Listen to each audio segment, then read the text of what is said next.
Hello friends, నేను video వచ్చేసాను మరొక కొత్త and interesting tweet of Ram Gopal Varma గారు. అండ్ ఈ రివ్యూలోకి వెళ్ళబోయే ముందు నేను మిమ్మల్ని ఎప్పుడు అడిగేది మీకు తెలిసిందే, please like, share and subscribe our new Telugu channel DJ reviews. ఇందులో బోలెడని అంశాలు ఉన్నాయి.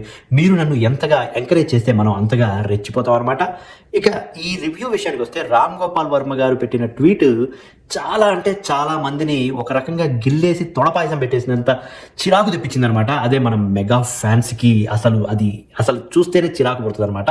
అండ్ ఇలాంటివి చేయడంలో ఈయన ఒక సబ్జెక్ట్ మ్యాటర్ ఎక్స్పర్ట్ అనమాట.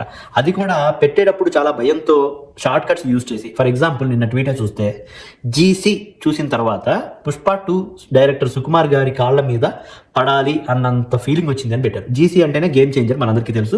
ఆయన డైరెక్ట్ కంపారిజన్లోకి వెళ్ళిపోయారు. కానీ జీసీ అనేది అందరూ అంత ఫ్లాప్ లాగా, మీరు చూసినంత ఫ్లాప్ లాగా మాత్రం ఎవరు చూడట్లేదు అనేది సవినయంగా నేను మీతో వినమ్రంగా చెప్తున్నాను అనమాట.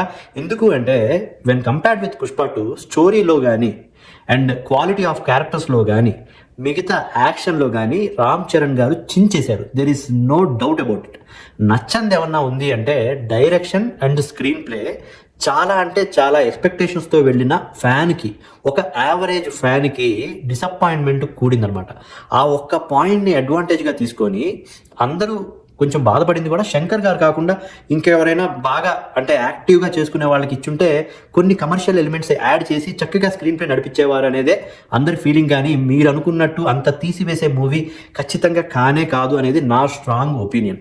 అండ్ రెండో విషయం ఏంటి అంటే, మీరు రామ్ చరణ్ గారిని టార్గెట్ చేస్తున్నారో లేకపోతే గేమ్ చేంజర్ని టార్గెట్ చేస్తున్నారో నాకైతే తెలియదు. కానీ మీలాంటి ఒక టైంలో ఇండియాని మొత్తాన్ని షేక్ చేసిన శంకర్ గారు లాంటి లెజెండరీ డైరెక్టర్ని, కోర్స్ మీకు ఒక్క ఫ్లాప్ కూడా లేదు అంటే మీరు శంకర్ గారిని అనొచ్చు, తప్పే లేదు.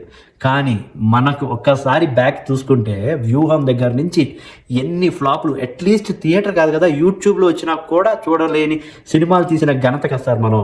బట్ మీరే ఒక పెద్ద మూవీ గురించి అలాంటి కమెంటు ట్వీటు పెట్టుకొని సెల్ఫ్ గోల్ వేసుకోవడం అవసరం అనేది నా స్ట్రాంగ్ ఒపీనియన్ అనమాట. సరే, ఇవన్నీ మనం ఎన్ని చెప్పినా కూడా ఆయన పందా ఆయనదే, ఆయనకున్న క్రింజ్ ఫ్యాన్స్ ఆయనకు ఉంటారు. కోర్స్ నేను కూడా ఆయన హారర్ మూవీస్కి చాలా అంటే చాలా పెద్ద ఫ్యాన్ని. కానీ ఈయన ఎందుకు ఇలా అయిపోతున్నారు అనేది నాకు అసలు అంతు చిక్కని విషయం అనమాట. Course I have huge respects on Ram Gopal Varma గారు. ఎందుకంటే ఆయన తీసిన మూవీస్ కూడా ఒక రేంజ్ మూవీసే. ఇప్పుడంటే ఆయనకి నడవట్లేదు కానీ బండి సరిగ్గా. నిజంగా వీళ్ళందరూ కూడా మనం అందరూ మెచ్చుకోదగ్గ డైరెక్టర్స్. అండ్ వీళ్ళని ఇన్స్పైరింగ్గా తీసుకొని ఇప్పుడు వస్తున్న న్యూ జనరేషన్ కూడా వాళ్ళ మూవీస్ని చూస్తే దే కుడ్ లెర్న్ సంథింగ్.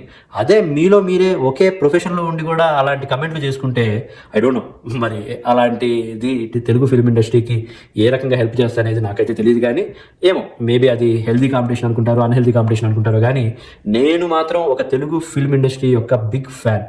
తెలుగుకి సంబంధించినంత వరకు నాకు ఏదైనా కూడా ప్రాణంతో సమానం అనమాట. అంత బాగా ఇష్టపడతాం. కాబట్టి ఒక సెక్షన్ ఆఫ్ ఆడియన్స్ని వాళ్ళ మెచ్చుకోలు కోసం ఇంకొక సెక్షన్ ఆఫ్ ఆడియన్స్ని పించి చేయడం మాత్రం మీ ఫీలింగ్స్ ఏంటో నాకు తెలియదు. కానీ అది మీ వ్యక్తిగత విషయం. కోర్స్ ఇది ఒక సబ్జెక్ట్ అయిపోయింది, సో అందుకని మీ ముందుకు తీసుకురావడం జరిగిందనమాట.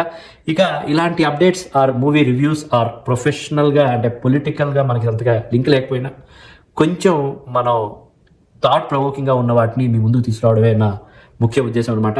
ఇలా మన డీజే రివ్యూస్కి వచ్చిన 125 మందికి థ్యాంక్స్ చెప్పుకుంటూ, మీ 125 మంది 1250 అవ్వాలని, 1250 1,25,000 అవ్వాలని, 1,25,000 12 లక్షలు ఆశ కద్దుండాలని మీరు అంటారు నాకు తెలుసు. అందుకే ఇక్కడితో ఆపేస్తున్నా. సో కనుమ రోజు చక్కగా మీరందరూ బాగా హెల్తీ ఫుడ్ తినేసి మీరంతా చక్కగా సెలబ్రేట్ చేసుకుంటారని ఆశిస్తున్నాను. మన తెలుగు రాష్ట్రాలు అలాగే మన భారతదేశం సుభిక్షంగా ఉండాలని మనస్ఫూర్తిగా కోరుకుంటూ, మీ డీజే సైనింగ్ ఆఫ్.